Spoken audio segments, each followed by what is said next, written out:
ازيكم عاملين ايه؟ النهارده بقى هنعمل طواجن السعادة، وهتكون عبارة عن كيكة الكوكيز.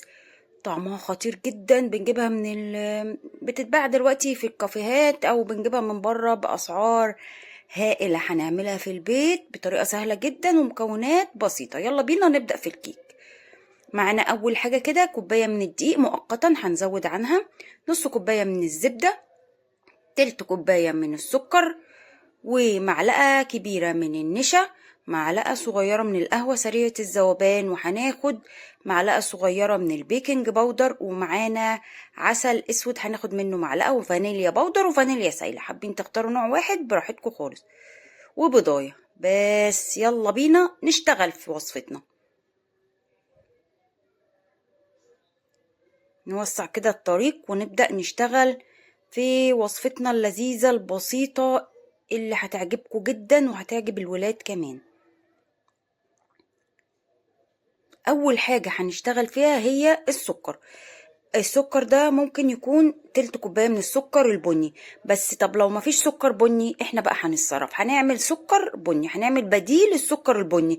اول حاجة كده هنحط السكر في البولة اللي هنشتغل فيها عادي، وهنضيف عليه معلقة كبيرة من العسل اللي هو الاسود ده. تمام، يبقى تلت كوباية من السكر وعليها معلقة كبيرة كده من العسل. طبعا حابين تضاعفوا الكمية وتعملوا كمية اكبر براحتكم، حابين تعملوا الكمية دي في صينية واحدة برضو براحتكم. هنقلب بقى كده السكر مع العسل تقليبة كده متينة لغاية ما يندمجوا كده مع بعض ويبقى لونهم كلهم كده ايه زي السكر البني. تمام، واحنا بنقلب كده لو انتوا اول مرة تشوفوا القناة حطوا صباعكم حالا بالا على كلمة اشتراك او سبسكرايب، فعلوا زر الجرس، دوسوا على كلمة الكل عشان يجيلكوا اشعار بكل فيديو جديد بنزله.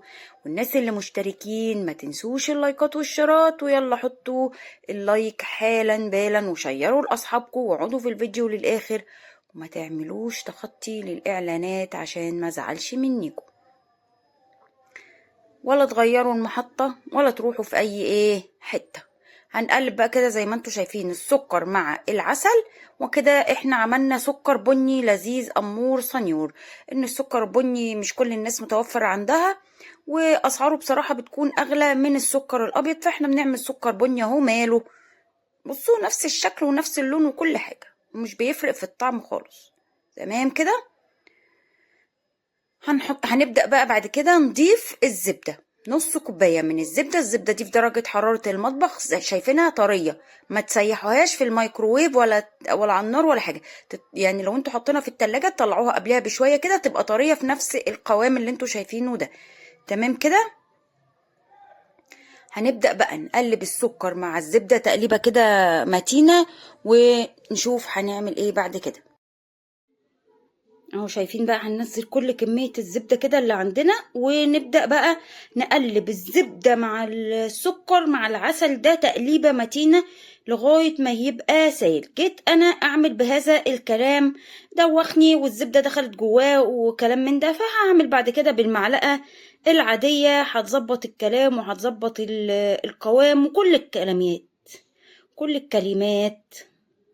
اهو بصوا بتدخل ازاي، عشان لسه الزبده ما دابتش جامد. لما الزبده تدوب بقى ينفع نشتغل بالويسك. حابين بقى تعملوا بالمضرب الكهربائي كان بيها. اهو بصوا بقى بالمعلقه دي، مالها المعلقه مالها جميله واموره ازاي. اهو حطوا اللايك يا ولاد وما تكسلوش. اهو بصوا بقى بعد ما دابت اهو هنحط بقى كده المعلقه بتاعت القهوه سريعه الذوبان ونديها تقليبه، واحنا كده تمام.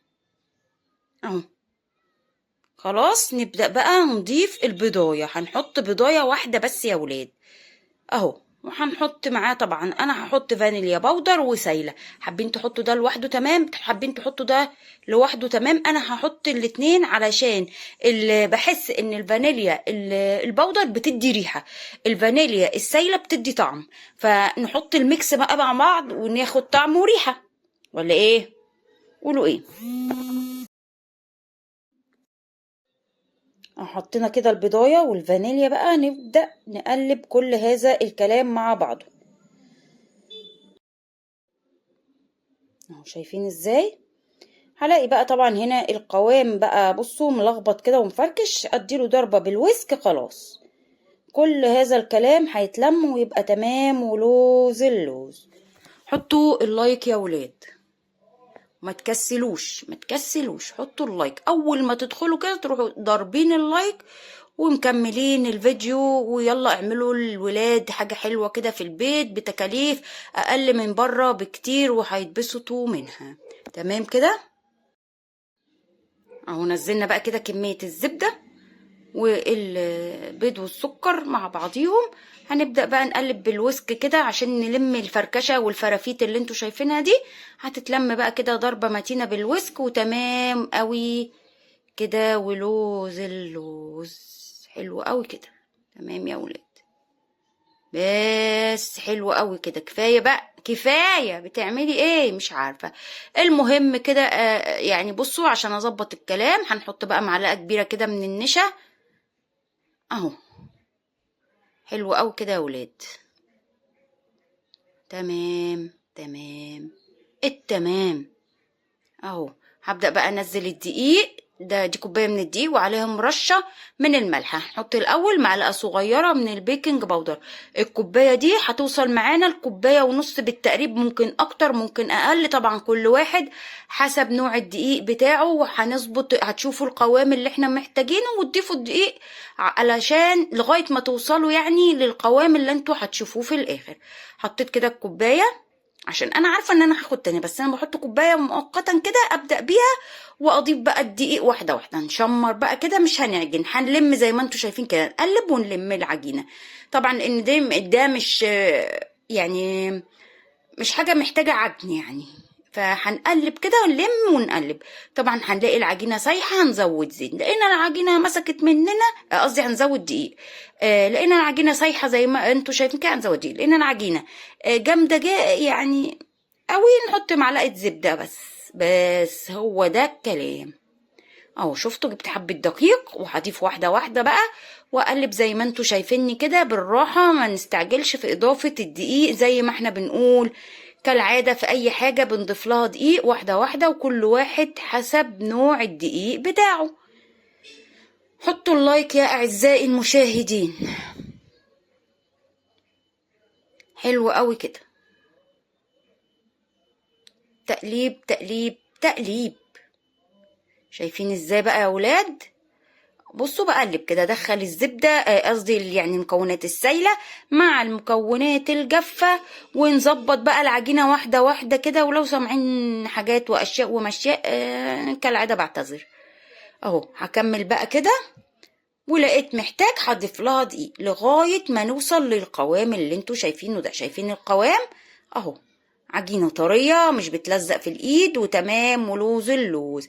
هنضيف لها بقى دلوقتي شوية كده من قطع الشوكليت شيبس.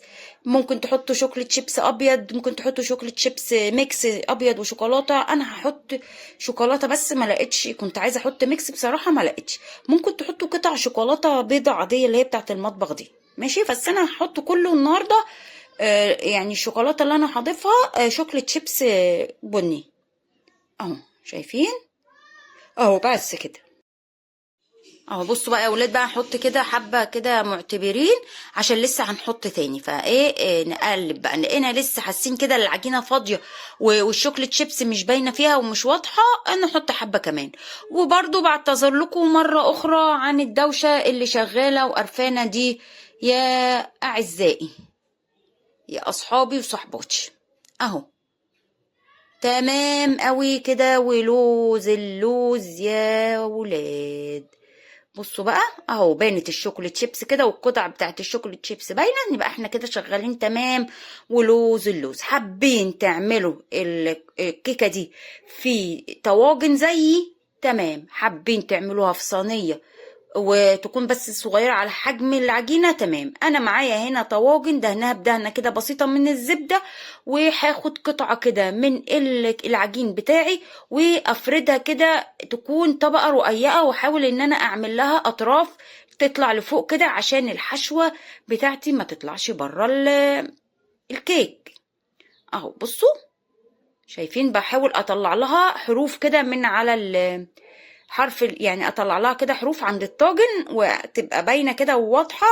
نعملها عاليه كده علشان نقفل عليها يعني اقفل على الحشوه كويس.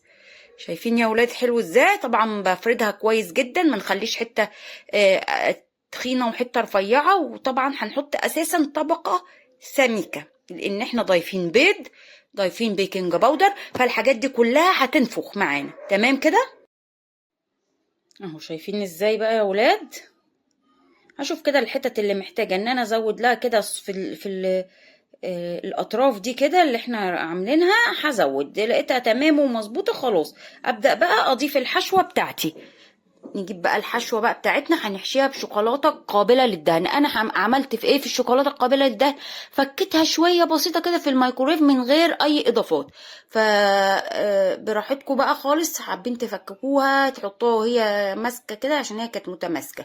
فهاخد بقى كده يعني شويه كده وهضيفهم في النص كده. انا طبعا عامله اطراف بتاعتي وتمام ولوز اللوز، فهضيف كده الحشوه واحده واحده كده وافردها. دي شوكولاته قابله للدهن، انا جايباها بالوزن من عند بتاع مستلزمات الحلويات. تمام كده يا ولاد؟ لسه طبعا حسيت ان الكميه قليله فهزود حبه كمان. افرد بقى الحشوه بتاعتي دي كده فرده متينه ونظبطها كده، ما نخليش الكميه كلها في النص قوي عشان برضو لو اما نيجي ناكل الاطراف ما تبقاش فاضيه وما تبقاش احسن حاجه. فزي ما انتوا شايفين كده بدهنها كده بالراحه، وبرضو ما وصلش للاطراف قوي يعني عشان لو في حته يعني فلتت مننا تبقى ايه الدنيا ماشيه تمام. حطوا اللايك يا ولاد. حلو قوي كده. نفرد بقى كده ونظبط الحشوة زي ما احنا قلنا اهو. انا بس هعمل معاكم اول طاجن كده عشان نعرف التفاصيل والحركات والحبشتكنات، وبعد كده هكمل الكمية بتاعت العجين اللي انتوا شايفينها دي واوريكم برضو في الاخر. ماشي تمام قوي كده. هاخد بقى حبة كده من الشوكليت شيبس واحطهم في النص معاهم. شايفين ازاي يا ولاد؟